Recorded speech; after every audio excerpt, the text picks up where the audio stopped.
Olá, hoje nós vamos estar dando continuidade nos estudos do livro aqui de João. Nós estamos estudando hoje no capítulo 2, os versículos 13 ao 22, né? Eu comecei, teve um vídeo anterior, se você quiser pode voltar lá para assistir, ver a primeira parte desse capítulo 2 e depois voltar aqui para dar continuidade. Aliás, eu havia dito que seriam dois pontos que eu iria falar sobre esse capítulo 2, mas na verdade são três. Então fique ligado, haverá ainda um próximo vídeo que eu vou estar fazendo um fechamento sobre esse capítulo. E são os estudos que acrescentam muito na nossa vida e que vai amadurecer muito a nossa fé. Então fique comigo até o final desse vídeo que você vai aprender muito mais da palavra dele. Então vamos lá. Este evento dramático, né, posso dizer aqui, dar um título para esse vídeo, seria a purificação do templo. Né? Esse evento dramático ocorrido no momento da Páscoa, né, para quem não sabe, a Páscoa era um evento, uma festa, né, é a festa judaica, onde eles lembram o momento em que eles foram libertos, né, por Deus do Egito, né, da opressão de Faraó.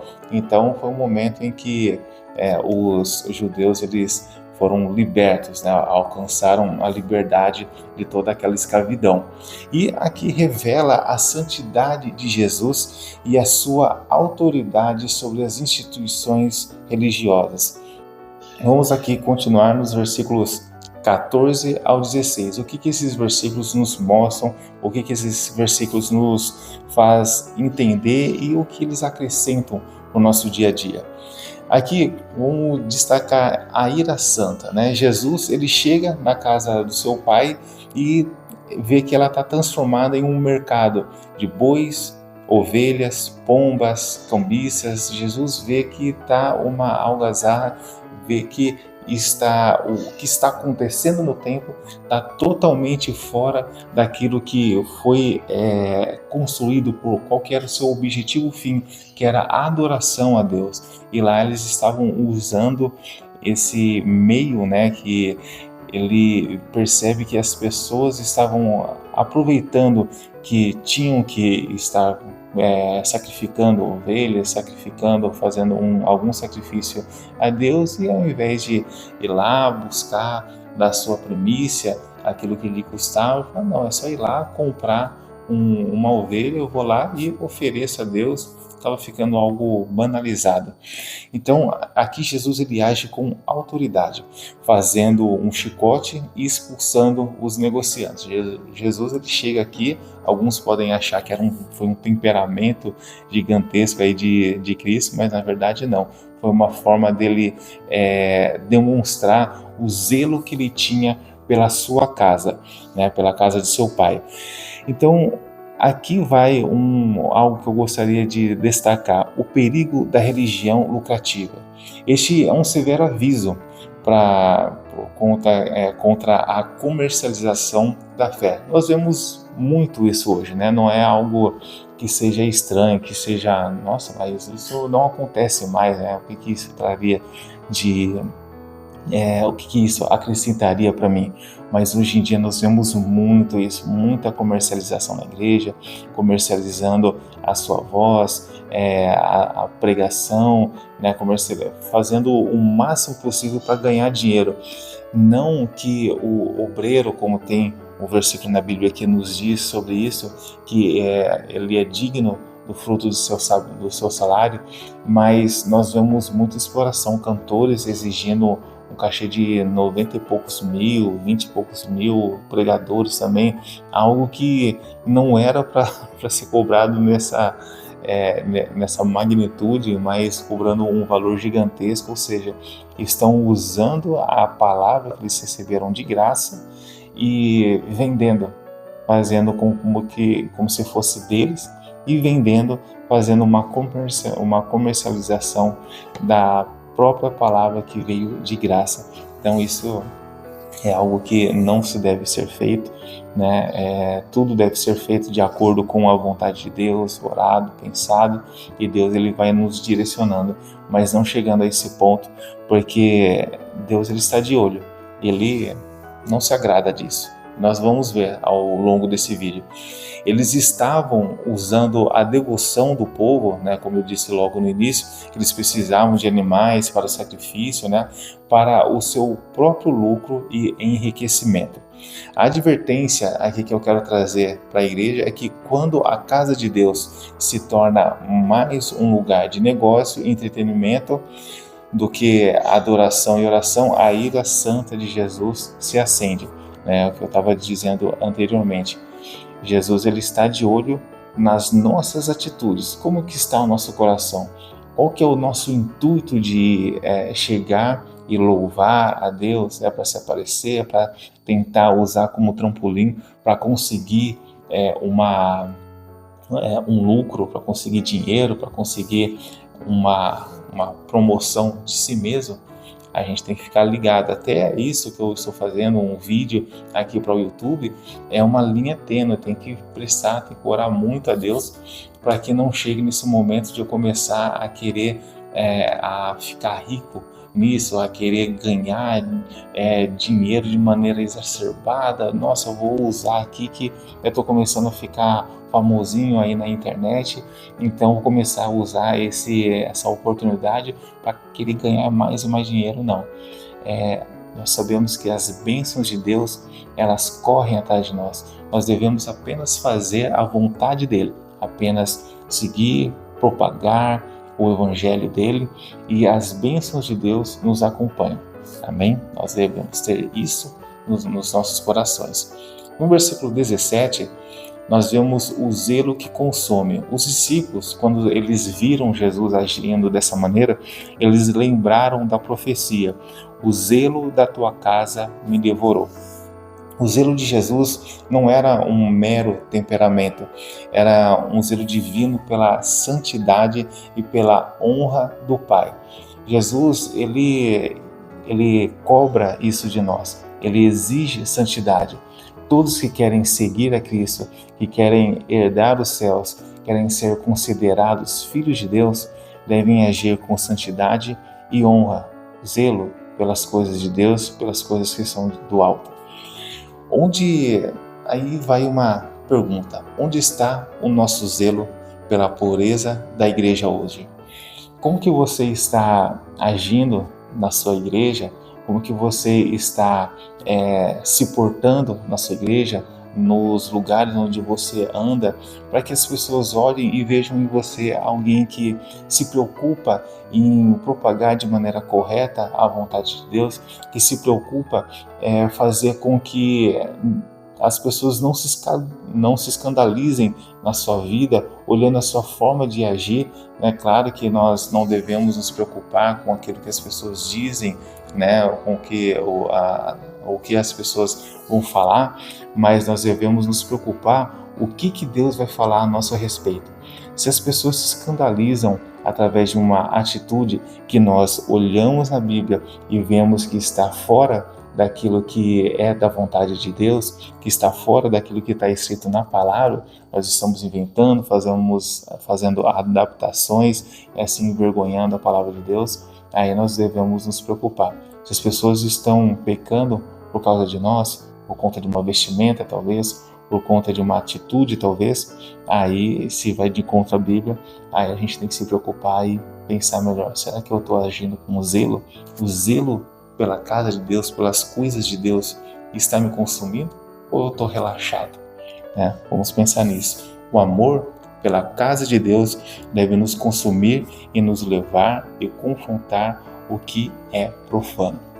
Vocês estão percebendo que eu estou dando uma lida aqui, inclusive é um gancho que eu quero usar e dizer: se você quiser o material que eu estou usando para estudar esse livro, o livro de João, você pode estar olhando aqui nos comentários, né, que eu vou deixar aqui na descrição do vídeo. Você pode estar baixando essa descrição, né, pode estar baixando esse estudo, que com certeza vai acrescentar. É um livro que eu estou fazendo para cada capítulo, para cada estudo, e ao longo do tempo eu vou estar juntando e depois estar compartilhando aí com vocês, tá bom? Então vamos seguir aqui para o final, os versículos 19 ao 21. É um momento em que Jesus ele responde aqui os judeus, né? Assim, o templo do seu corpo, né? O título que eu coloquei aqui. Jesus ele responde aos judeus que eles estavam pedindo um sinal do porquê que ele estava fazendo isso. Eles falaram: nos mostra um sinal, com que autoridade você está fazendo isso? E aí Jesus ele fala: destruam esse templo e em 3 dias o levantarei. Os judeus eles se confundiram, né? Os judeus estavam falando do templo de pedra, né? Que levou 46 anos para ser construído, que eles falaram, mas como que ele fala para destruir esse templo e em 3 dias ele falou que vai refazer, vai reconstruir todo esse templo, né? Porque levou 46 anos para que ele fosse construído. Mas Jesus ele estava falando do seu próprio corpo. Jesus, mais para frente, vocês sabem da história, Jesus ele morreu, ele foi crucificado, né? Foi um momento da completude, né? Do plano divino de salvar toda a humanidade. E depois de 3 dias Jesus ele ressuscitou. Então era disso que Jesus ele estava falando. Este era um sinal supremo, era o sinal que os judeus eles pediram, mas eles não entenderam, porque eles estavam na carne, estavam pensando em tudo quanto é coisa, menos aquilo que estava ligado nos céus. Aí vai mais uma ressalva. Nós devemos estar com as nossas mentes preocupadas com as coisas que são do alto, porque quando as nossas mentes estão ligadas em Deus, tudo que acontece nas nossas vidas, nós iremos perceber que faz parte do plano divino, nós iremos entender o porquê daquilo. Então, quanto mais espirituais nós formos, mais próximos da mente de Deus nós estaremos pensando, nós estaremos agindo. Quanto mais carnais, mais ligados a essa terra, e não entenderemos o toque, o sinal que Deus está dando para nós. Aqui vamos falar aqui a teologia da redenção, isso que eu acabei de falar, porque a verdadeira morada de Deus não é mais em edifícios, né, em templos, mas na pessoa de Cristo. A sua morte e ressurreição são a base da nossa fé e a prova final da sua santidade. O crente hoje é o templo do Espírito Santo, conforme 1 Coríntios capítulo 6 e 19. Se ele purificou o templo de pedra, quanto mais ele exige pureza do nosso corpo. Jesus ele já estava mostrando ali para os judeus: eu construí o templo, né? Eu habitei no templo, santifiquei o templo, mas mais importante ainda é o próprio corpo. Jesus ele estava dizendo do próprio corpo dele, e ele depois ele disse que estaria habitando em nossas vidas, estaria conosco. E nós devemos entender isso, porque hoje nós somos templo do Espírito Santo. O Espírito Santo ele habita em nós. Nós, quando recebemos a Cristo como nosso Salvador, nós dizemos a Ele: Senhor, habita em mim, enche o meu coração com o teu poder, com o teu Espírito. E é o Espírito Santo que nos faz entender a palavra de Deus, que nos faz discernir o certo do errado, que vem falar aos nossos ouvidos aquilo que vamos fazer. Ele fala: não faça isso, não é isso que eu tenho para você, né? Vá para a direita, vá para a esquerda, mas não vá fazer isso. Então, nós devemos ter esse zelo pelo nosso templo. Hoje, o nosso corpo, se comparado aqui com o que Jesus ele agiu com o templo de Deus naquela época, hoje nós devemos ter esse zelo com o nosso próprio corpo, não de uma maneira que, nossa, eu vou me embelezar, eu vou me, como é que eu posso dizer? Eu vou preocupar o máximo comigo, vou ser um narciso praticamente, né? Não sei se vocês conhecem aí a história de Narciso, mas eu não vou ser uma pessoa super vaidosa a ponto de pecar, mas eu tenho que cuidar daquilo que Deus me deu e cuidar para que ele chegue íntegro diante de Deus. Ou seja, nós devemos cuidar daquilo que Deus ele deu para as nossas vidas, além, né, da parte material, que é se alimentar bem, né, praticar exercícios, para que nós possamos chegar ao final da nossa vida bem e intactos, mas também devemos cuidar da nossa alma, está no nosso corpo. A nossa alma é aquela que vai prestar conta diante de Deus, então nós devemos estar cuidando bem dela, para que ela esteja limpa, pura, para que ela esteja livre de qualquer influência do mundo, qualquer coisa que afaste Deus das nossas vidas, qualquer coisa que venha nos deixar negativos diante dele, que faça com que nós pesemos negativamente na balança e não alcancemos a vida eterna.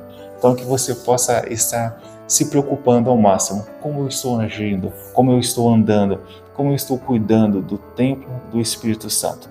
Essa é a palavra que eu queria trazer para vocês, o ensinamento de hoje, e que ela fale melhor ao seu coração. Fique ligado nos próximos vídeos.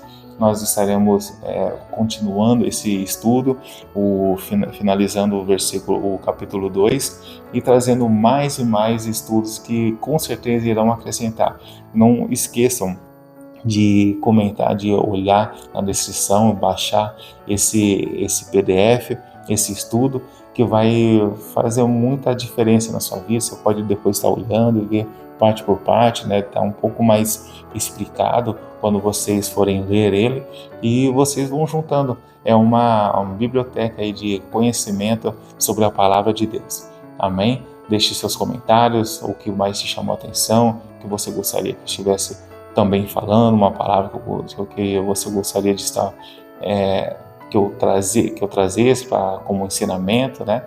E não deixe de compartilhar com mais e mais pessoas que precisam ouvir uma palavra como essa, aprender um pouco mais, se seja querendo aprender mais sobre a palavra de Deus. E não deixe de me seguir, para que você não deixe de perder os próximos vídeos, amém?